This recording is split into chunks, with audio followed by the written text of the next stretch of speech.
Okay guys, welcome back to my second review after the massive success of the first one. As you can see, I had 17 views. Well done. I was actually aiming for 1 million or 1.5 million, but I guess 17 is fine, and well, it's probably actually only 13 or 14 because I watched it a couple of times myself. Okay. Now what I will do, I will make instead of the second video with the second review, I will do an overview of my entire collection, so you have an idea of the individual reviews I will do. And as you can see, I have this very nice spoon here. I see many guys making reviews, they always have a pocket knife. I don't have this, so I have a very nice spoon. It's very light, easy to use.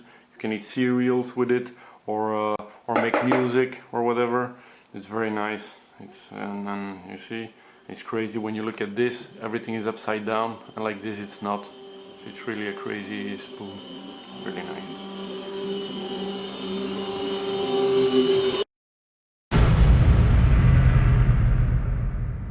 So my first watch in my collection here, it's my Hamilton. It's a Khaki automatic, an Aviator.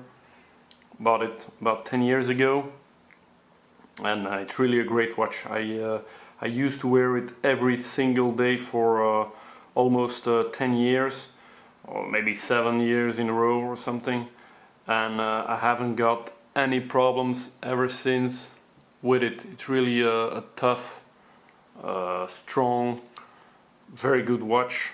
And as you guys know, Hamilton, actually it's an American brand, but they're part of the Swatch company, and they make very affordable, high quality watches, in my opinion. It's a sapphire crystal, front and back. You have the see-through case. And ever since I bought it, I never had any problems with it, never serviced it. I won't service it unless there is a problem. So as long as it's working, it's yeah, I'll just keep it like this. Very nice watch, really love it. So that's the first. The second one is, as you remember from my previous video, it's the Swatch Irony Windfall, and now as you can see, I changed the strap to rubber strap. I had to go to a Swatch store, so it's not very cheap in my opinion. It's like $25 or 25 euro for a rubber strap, but in my opinion that's a little bit high for a Swatch strap. But okay, yeah, you don't have a lot of choice because you need to have this Swatch end link or whatever. So I changed it now. Hopefully I won't lose it. I had it for about 20 years, and it's still working great, except for one hand here. See, it doesn't work anymore, but the chronograph still works. And you see, works perfectly. Only the bezel is chipping off. See, I remove it. But except from that, the watch is perfect, huh? Still working great. No problems whatsoever. My third one here, it's a Meistersinger. As you can see here, it's the Perigraph. And Meistersinger is famous for making single-hand watches.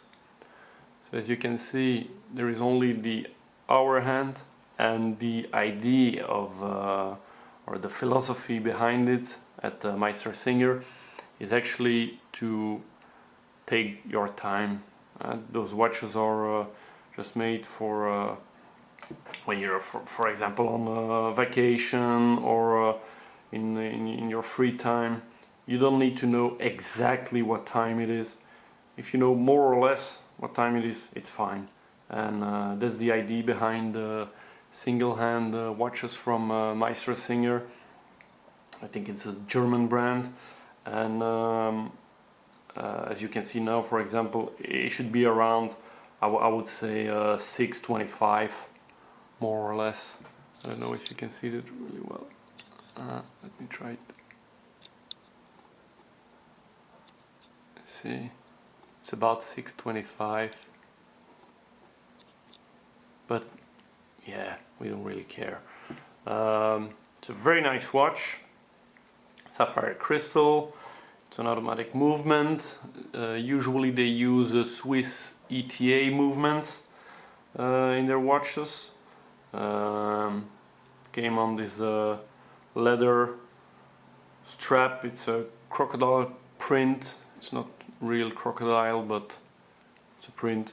The strap, in my opinion, is it's an okay quality.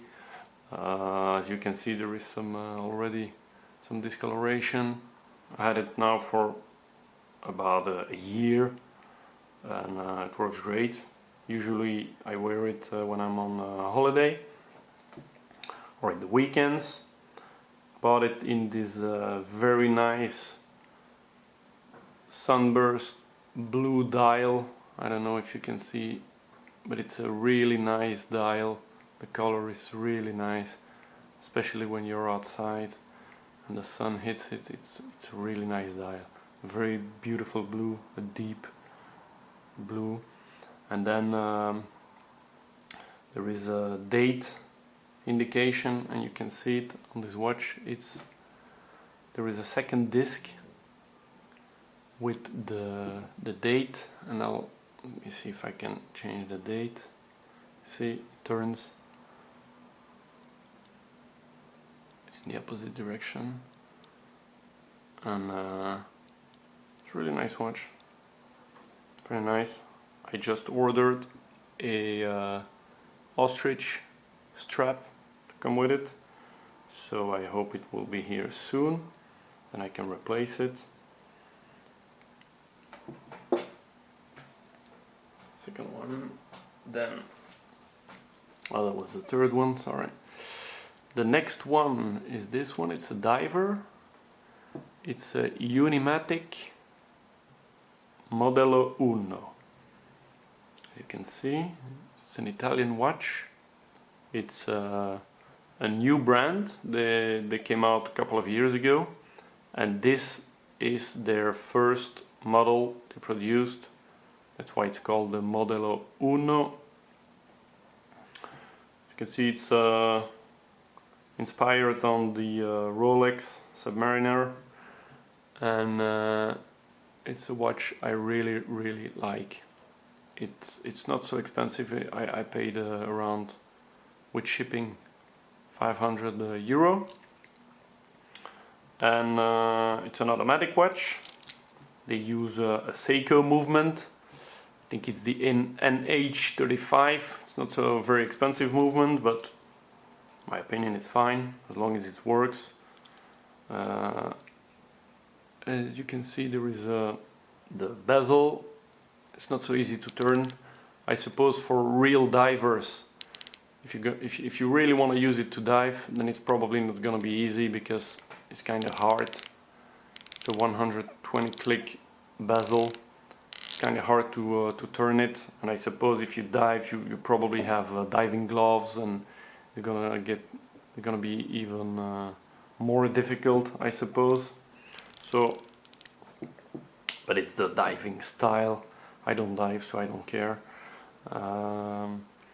It's a sapphire crystal, and there is a kind of coating on the sapphire crystal, and you see the dial is like this dark gray, but when I'm outside and in the sun, it usually reflects as a very nice blue, and depending on the angle, how you look at the watch, it gives you sometimes this blue effect, which is really nice. Sometimes it's black, sometimes it's blue, sometimes it's gray. It's a really nice watch.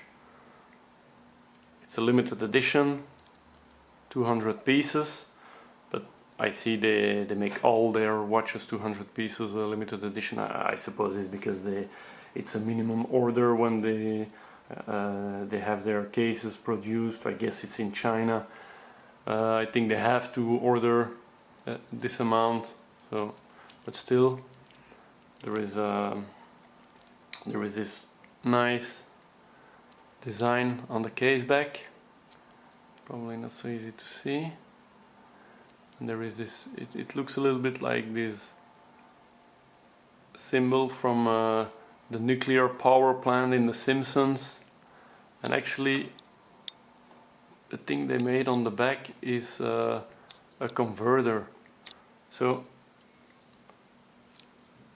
you can use it to convert miles to feet, feet to meters, meters to inches, inches to yards, meters to yards, etc. So it's a nice detail. It's engraved in the case back. It looks nice. The watch is 300-meter waterproof. So that's what you expect for a diver. The crown, there's a little touch, a little decoration on the crown as well. And there is also the diver extension. You can see, so when you wear it on your wetsuit. Really nice watch, really enjoy it, and the bracelet is, in my opinion, a very, very high quality bracelet. It's very comfortable when you wear it. Really nice watch. Well done from Unimatic. I'm gonna move the spoon. Next, I have an Ingersoll. It's a very cheap watch, about 200 euro, but it's a nice design. I bought it because I liked the design of the watch. It's clean, it's elegant. I could use it as a dress watch, although it's a little bit thick. You see the case, it's very, very thick, and also the crystal is very, very thick. It's a mineral, so it's not so solid. But it's a nice watch. You can see there is this power reserve complication on the watch. There is the retrograde date indication, very nice, and then there is this kind of skeletonization, and you can see as soon as I wind, or as soon as the watch is a little bit wound, it starts to move. See, it's a nice detail, it's very nice. Thinking about swapping the crystal to a sapphire crystal. I don't know if that's possible. If somebody knows where you can do that, let me know. Because I really like the watch. It's cheap, and there is this butterfly clasp, which is nice. Probably change the strap as well, because it's not a high quality strap, but it's okay. The watch was not so expensive. So let me put it here. Like this, whatever. Next one is big ass diesel watch. Cheap, crap, looks good. The watch still looks good, but you see the strap is really poor quality, and I think good luck finding a new strap, because as you can see, I don't know how wide this is, but I suppose it won't be easy to find one, or maybe even impossible. I like the watch. It looks a little bit badass. You see a big watch, and they have 3 time zones, but yeah, it's not it's a diesel, so it's not really a high quality watch or whatever. Let's put it there. I have next this one. It's Earnshaw, Chinese brand. Bought it on an auction. Should never have bought it because I never wear it. The watch looks okay.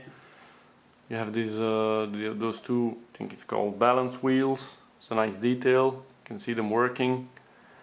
And the watch, yeah, it looks okay, but it's cheap gold plating.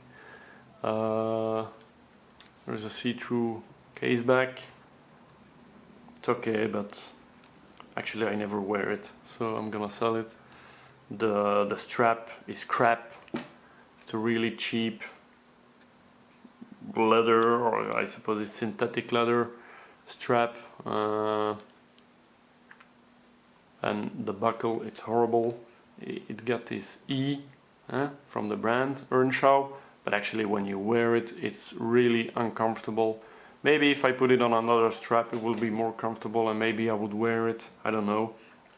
But yeah, I very rarely wear it, so I'm gonna sell this one. And I have this one, I think is the, no, it's not the last one, it's the second last one I bought.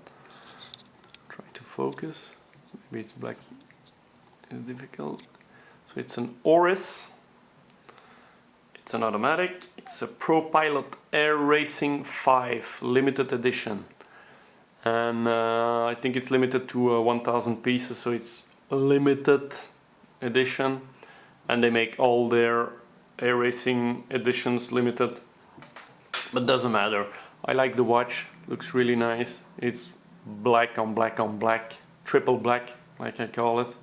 So you see it's black, I think it's PVD coated case with the black dial, the black hands and the black strap. It's a nylon strap. I really like the watch, it's a really nice watch. It's kind of big, but I guess it's normal for a pilot's watch.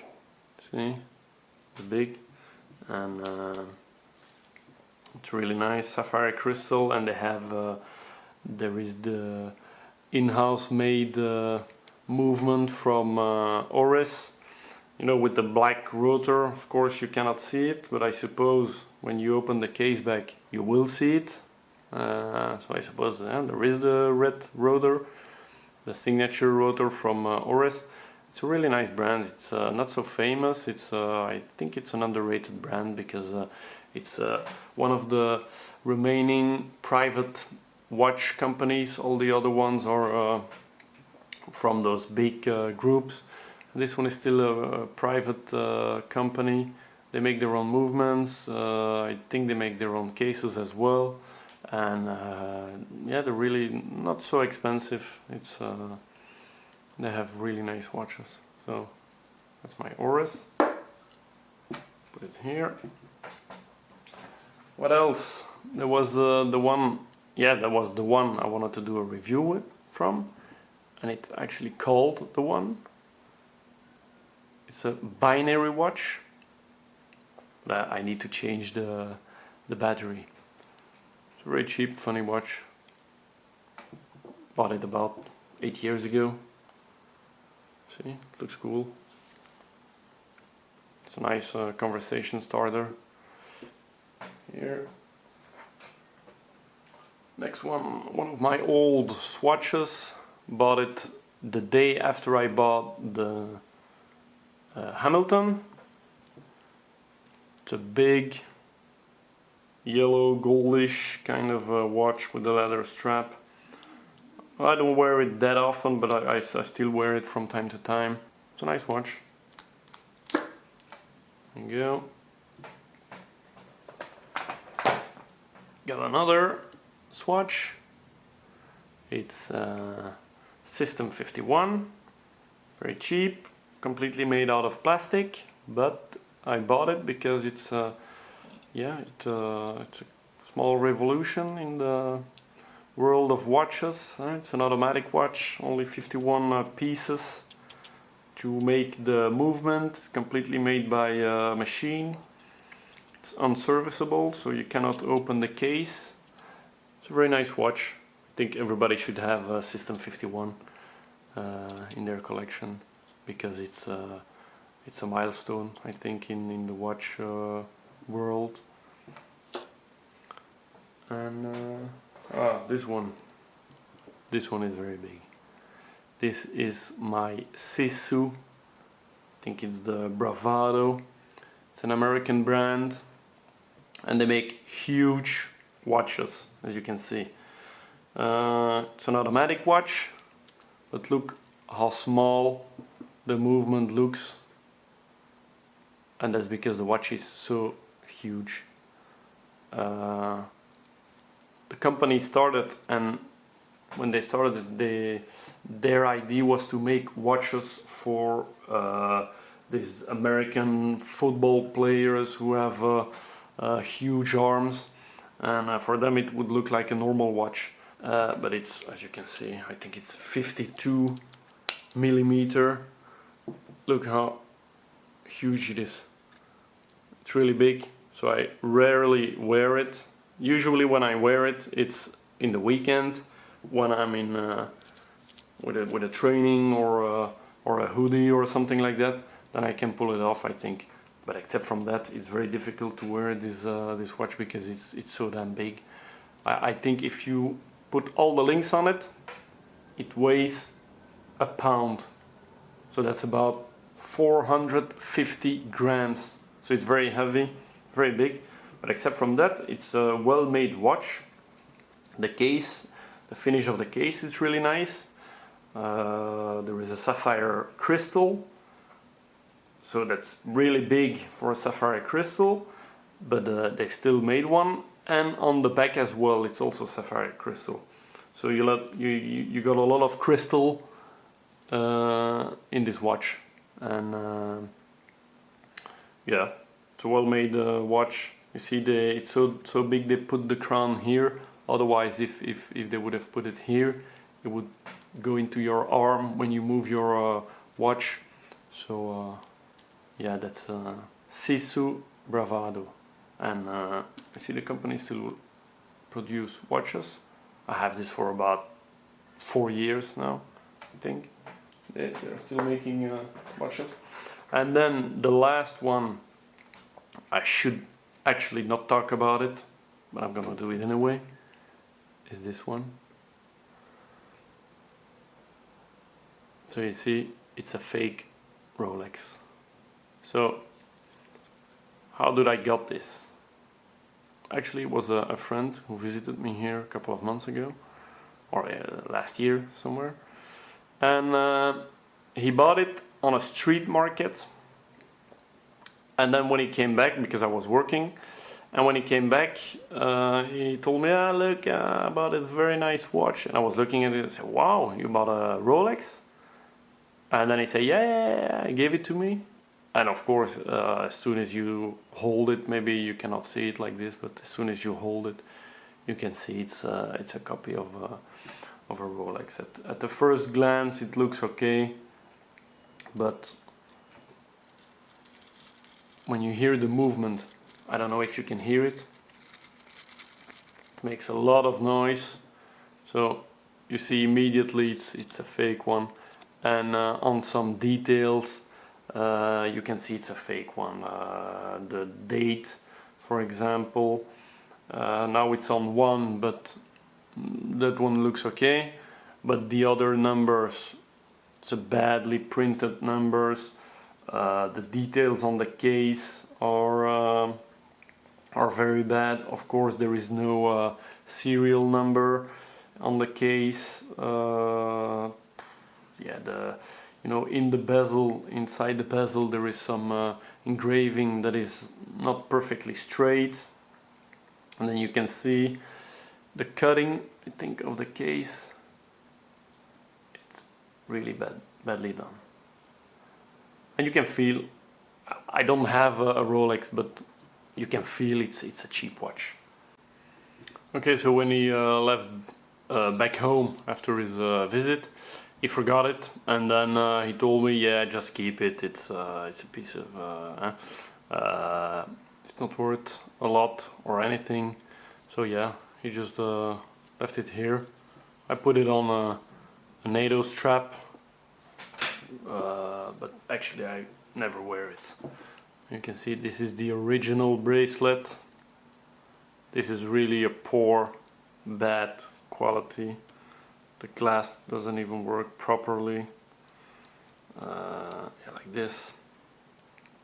It's a bad quality. So my idea is that maybe one day, if I can get my hands on a real Submariner, I'll try to do a review on to compare both and to see why you should not buy this, but you should buy the real deal,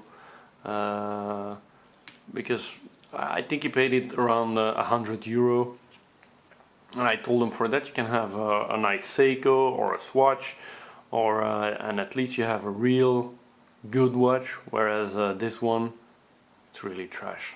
And I'm surprised it still works, because I think it's about a year old, so I would have expected it to break after a couple of weeks, but it still works, okay.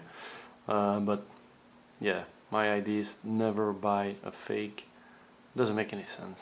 And so yeah, that's it. Okay guys, thank you for watching, and let me know what you thought about the video, and give me a thumbs up if you like it. Don't forget the spoon, it's very nice. Everybody should have a spoon in his collection. So you see